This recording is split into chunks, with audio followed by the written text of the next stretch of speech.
پیارے دوستو، انتہائی اہم سوال ہے کہ کیسے معلوم پڑے کہ وہ کون سی علامات ہیں جن سے یہ معلوم ہو جائے کہ اللہ سبحانہ تعالیٰ کسی عورت سے راضی ہے یا نہیں۔ اس ویڈیو میں جاننے کی کوشش کریں گے۔ پیارے دوستو، جب اللہ کسی عورت پر کرم فرمانا چاہتا ہے، اس سے راضی ہو جاتا ہے، تو اس عورت کے جسم میں 8 تبدیلیاں ظاہر ہو جاتی ہیں۔ لیکن یہ ضروری نہیں کہ 8 کی 8 نشانیاں رونما ہوں تو ہی اللہ راضی ہے۔ جو ہی ان میں سے کوئی ایک نشانی بھی واضح ہو جائے تو سمجھ جائیں کہ رب کائنات آپ سے راضی ہو گیا۔ اس کے ساتھ ہی ساتھ ایک اور انتہائی اہم مسئلہ بھی بیان کریں گے کہ کچھ مرد حضرات خواتین کے ساتھ انتہائی گھٹیا رویہ رکھتے ہیں۔ لہٰذا آج کی اس ویڈیو میں حضرت علی رضی اللہ تعالیٰ عنہ کا فرمان سنائیں گے کہ کسی عورت کو گالی گلوچ کرنا کیسا ہے، اس کے ساتھ مار پیٹ کی جائے تو کیا ہوتا ہے، اور ایسے گھروں میں اس عمل سے کون سی پریشانی نازل ہوتی ہے۔ پیارے دوستو، اللہ تبارک و تعالیٰ جس انسان کو دین کی سمجھ عطا فرماتا ہے، اسے دین سے جوڑ دیتا ہے اور اسے اپنا محبوب بنا لیتا ہے۔ حضرت عبداللہ ابن مسعود رضی اللہ تعالیٰ عنہ سے مروی ہے کہ نبی کریم صلی اللہ علیہ وسلم نے فرمایا، اللہ تبارک و تعالیٰ تمہارے درمیان اخلاق بھی تقسیم کرتا ہے جس طرح رزق تقسیم کرتا ہے۔ اللہ تعالیٰ دنیا اس کو بھی دیتا ہے جو اللہ کا پیارا ہو یا نہ ہو، لیکن اللہ سبحانہ و تعالیٰ دین کی سمجھ صرف اسی کو ہی دیتا ہے جو اللہ کا محبوب ہوتا ہے۔ پیارے دوستو، عبادت کی محبت، قرآن کی محبت، اللہ کی محبت، اللہ کے ذکر سے محبت، رسول اللہ صلی اللہ علیہ وسلم پر درود و سلام بھیجنے کا شوق اور طرب، یہ وہ چیزیں ہیں کہ اللہ نے اسے اپنا محبوب بنا لیا۔ دوسری نشانی یہ ہے کہ رسول اللہ صلی اللہ علیہ وسلم نے فرمایا، اللہ جسے اپنا بناتا ہے تو اس پر پھر تھوڑی سی آزمائش بھی ڈالتا ہے، یعنی اللہ سبحانہ تعالیٰ یہ دیکھنا چاہتا ہے کہ یہ بندہ میرے فیصلے پر راضی ہوتا بھی ہے یا نہیں۔ جو راضی ہو جائے تو پھر اللہ تعالیٰ اسے اس دنیا میں بھی راضی کرتا ہے اور آخرت میں بھی راضی کرتا ہے۔ لیکن اگر کوئی اس وقت بوکھلاہٹ کا شکار ہو جائے کہ یہ میرے ساتھ کیا ہو گیا، حالانکہ میں تو نماز بھی پڑھتا ہوں، قرآن کی تلاوت بھی کرتا ہوں، تو پھر مجھے بخار کیوں ہو گیا، میں تو دین اسلام کی تعلیمات پر عمل کر رہا ہوں، تو پھر مجھ پر یہ سختیاں اور مصیبتیں کیوں آ رہی ہیں۔ یقیناً ایسی سوچیں انسان کو پریشان کرتی ہیں، لیکن ایسا ہرگز نہیں سوچنا چاہیے۔ پیارے دوستو، حضرت بلال حبشی رضی اللہ تعالیٰ عنہ سے کسی نے پوچھا کہ آپ بڑی توحید کی باتیں کرتے ہیں تو آپ کو اتنی بری طرح سے مار کیوں پڑتی ہے؟ تو انہوں نے جواب دیا کہ تم بھی تو بازار سے برتن خریدنے سے پہلے اسے اچھی طرح سے ٹھوک بجا کر دیکھتے ہو کہ مٹی ٹھیک طرح سے لگی ہے یا نہیں۔ بس میرے رب نے بھی مجھے آزمایا تھا۔ پھر یہی غلام تھا کہ جس کے بارے میں اللہ کے رسول صلی اللہ علیہ وسلم نے ارشاد فرمایا کہ اللہ نے جنت میں بلال حبشی کو نہایتی اعلیٰ اور عرفہ مقام عطا فرما دیا۔ نبی کریم صلی اللہ علیہ وسلم نے فرمایا کہ شب معراج پر جنت میں مجھے اپنے سے آگے آگے قدموں کی آہٹ سنائی دی، تو میں نے جبرائیل علیہ السلام سے پوچھا یہ کون ہیں؟ تو جبرائیل علیہ السلام نے جواب دیا کہ بلال حبشی ہیں۔ نبی کریم صلی اللہ علیہ وسلم جب واپس آ گئے تو بلال رضی اللہ تعالیٰ عنہ سے پوچھا تم ایسا کون سا عمل کرتے ہو کہ جس کے سبب تم جنت میں اس مقام پر ہو؟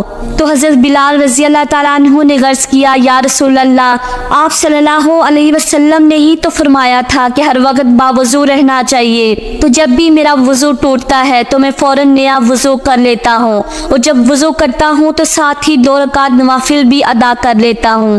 چلتے زمین پر ہیں اور قدموں کی آہٹ جنت میں سنائی دیتی ہے۔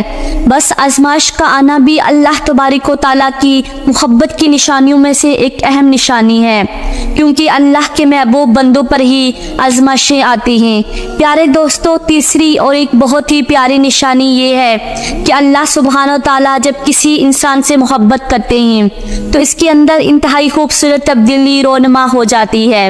حدیث میں آتا ہے کہ اللہ تبارک و تعالیٰ جب کسی انسان سے محبت کرتا ہے تو حضرت جبرائیل علیہ السلام کو حکم فرماتا ہے کہ آسمان میں اعلان کر دو کہ میں اپنے فلاں بندے سے محبت کرتا ہوں۔ حضرت جبرائیل علیہ السلام آسمان کے اربوں خربوں فرشتوں میں اعلان فرما دیتے ہیں کہ اللہ اپنے فلاں بندے سے محبت کرتا ہے، لہٰذا حضرت جبرائیل علیہ السلام آسمان کے تمام فرشتے اور تمام نورانی مخلوقات اس سے محبت کرنے لگتے ہیں۔ پھر ایک فرشتہ دنیا میں آتا ہے اور زمین والوں میں اعلان کرتا ہے کہ فلاں شخص اللہ کا محبوب ہے۔ حضرت جبرائیل علیہ السلام اور آسمان کی تمام نورانی مخلوقات اس سے محبت کرتی ہیں، لہٰذا تم بھی اس سے محبت کرو۔ اس طرح سے دنیا والوں کے دلوں میں بھی اللہ سبحانہ تعالیٰ اپنے اس محبوب بندے کی محبت ڈال دیتا ہے، لہٰذا ہمیں دنیا میں ایسے کام ضرور کرنے چاہیے کہ جن کے کرنے سے اللہ سبحانہ تعالیٰ ہم سے راضی ہو جائے۔ پیارے دوستو، حضرت عبداللہ ابن عباس رضی اللہ تعالیٰ عنہ فرماتے ہیں کہ جب نیکی قبول ہو جاتی ہے تو انسان کے جسم میں یہ 5 نشانیاں ظاہر ہو جاتی ہیں۔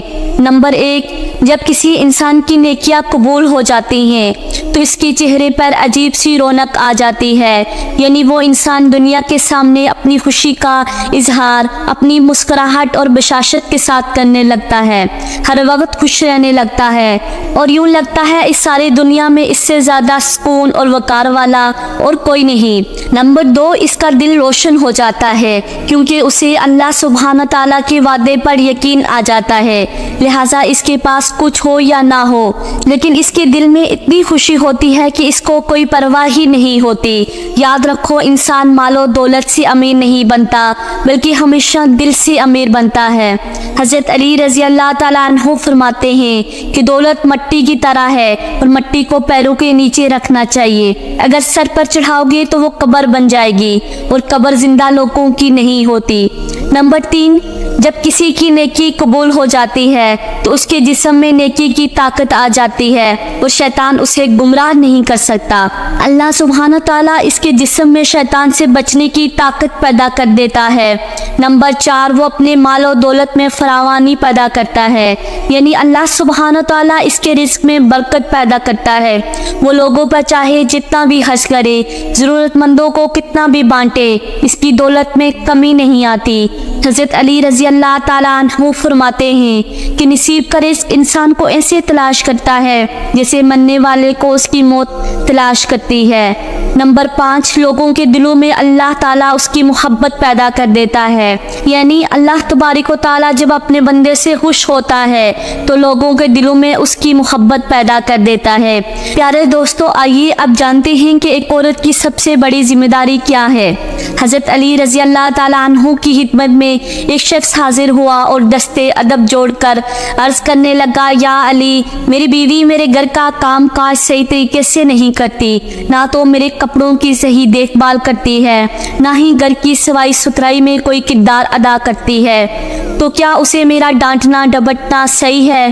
جیسے ہی اس نے یہ کہا تو حضرت علی رضی اللہ تعالیٰ عنہ نے فرمایا، اے شخص، تمہیں کس نے یہ کہا تمہاری بیوی پر تمہارے گھر کا کام کاج کرنا واجب ہے؟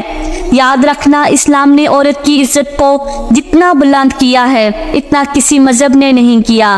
میں نے اللہ کے رسول سے سنا ہے کہ عورت کی سب سے بڑی ذمہ داری ہے کہ اپنی اولاد کی اچھی پرورش کرے، ان کا خیال رکھے، لیکن اگر اپنی اولاد کی پرورش کرنے کی اجرت شوہر سے مانگنا چاہے تو مانگ سکتی ہے، اور اگر تم گھر کے کاموں کی بات کرتے ہو، اگر وہ خوشی سے اپنے گھر کا کام کاج کرتی ہے تو یہ اس کی عظمت ہے، تم اس کا شکریہ ادا کیا کرو اور اس کا احترام کیا کرو۔ پیارے دوستو، حضرت علی رضی اللہ تعالیٰ عنہ نے فرمایا، میں نے اللہ کے رسول سے سنا ہے کہ جس وقت عورت اپنے گھر کا کام کاج کرتی ہے اس وقت اللہ سبحانہ تعالیٰ فرشتوں کو زمین پر بھیجتے ہیں اور کہتے ہیں کہ جب تک یہ عورت اپنے گھر کا کام کاج کرتی رہے، اس کے کے لیے عبادت لکھتے رہو، اور وہ وقت جو عورت اپنے گھر کے کام میں لگاتی ہے وہ اس کی عبادت میں شامل ہو جاتا ہے۔ یہ عورت کی عظمت ہے کہ وہ تمہارے گھر کو جنت بناتی ہے، تمہارے بچوں کو عظیم انسان بناتی ہے۔ لیکن اگر کوئی شخص عورت پر ظلم کرے،